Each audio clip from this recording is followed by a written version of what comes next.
프락시 구조를 왜 쓰느냐, 이거에 대해서 좀 할 말이 많죠.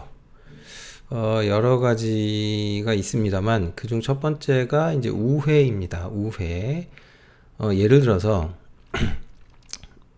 이 이제 HTTP 통신이겠죠.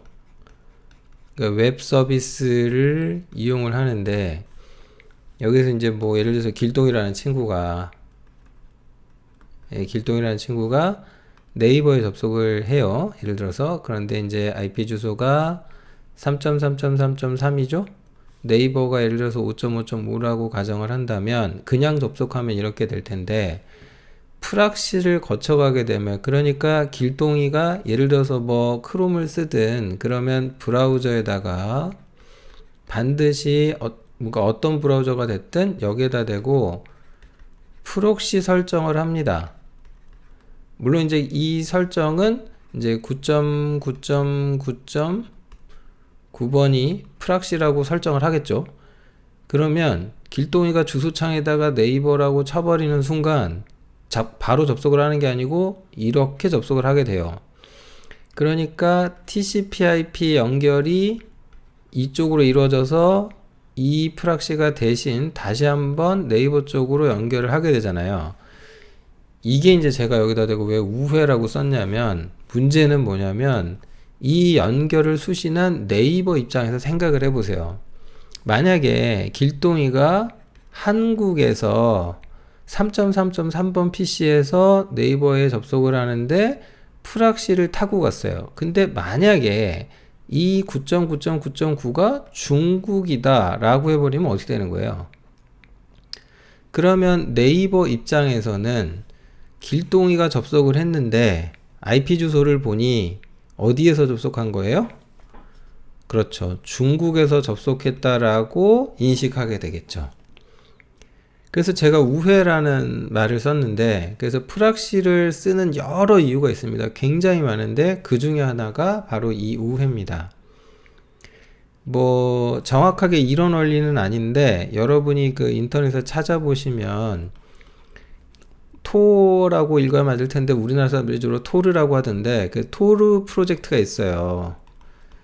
이 토르 프로젝트에 대해서 언급을 좀 해봐야 되는데, 이 프로젝트는 기본적으로 뭘 하자는 거냐면은, 본질은 뭐냐면은 인터넷에게 자유를, 뭐 이런 거거든요. 최근에 이제 그 2022년 3월, 오늘이 13일인데 러시아와 우크라이나가 전쟁을 하고 있죠. 러시아 같은 데서 지금 어떻게 하고 있냐면, 야 인터넷 쓰지 마, 뭐 인스타그램 안 돼, 뭐 이런단 말이죠. 근데 그런 거 되게 하려고 할 때 이제 이 토르 브라우저라는 걸 이용해서 다크웹이라고 있고, 뭐 디웹인가 뭐 하여튼 있어요. 다른 웹 서비스를 접속할 수 있는 뭐 방안을 제공을 해요.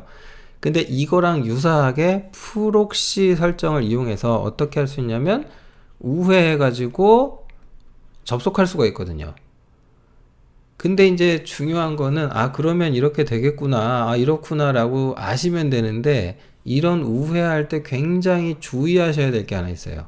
뭘 주의하셔야 되냐면, 일단 이 프록시를 통해서 우회를 하는 순간 여기에서 이 9.9.9 입장에서 이야기를 하자면은 길동이 있죠. 길동이의 모든 통신을 감시할 수 있어요. 감청할 수가 있어요. 그러니까 내가 중국으로 IP 주소를 세탁할 수는 있어요. 네이버한테, 예를 들어서 내가 네이버를 상대로 어떤 해킹 시도를 한다거나 이럴 수 있겠죠. 이런 식으로 해놓으면은 네이버는 중국에서 해킹했다고 생각을 할 거예요. 하지만 실제로는 한국에 있는 길동이가 네이버를 해킹하려고 시도한 건데 이렇게 우회하게 되죠. 근데 문제는 이 프락시 서버를 운영하는 쪽에서 소켓 통신 내용을 싹 다 들여다볼 수가 있어요. 그러니까 모든 내용이 읽힐 수 있다라는 점, 굉장히 중요하죠. 나중에 이게 VPN하고도 좀 연결이 돼요. VPN 네트워크에 대해서 설명할 때 이 얘기를 해드릴 수 있는데, 어쨌든 그 VPN도 이제 우회 개념이 있거든요.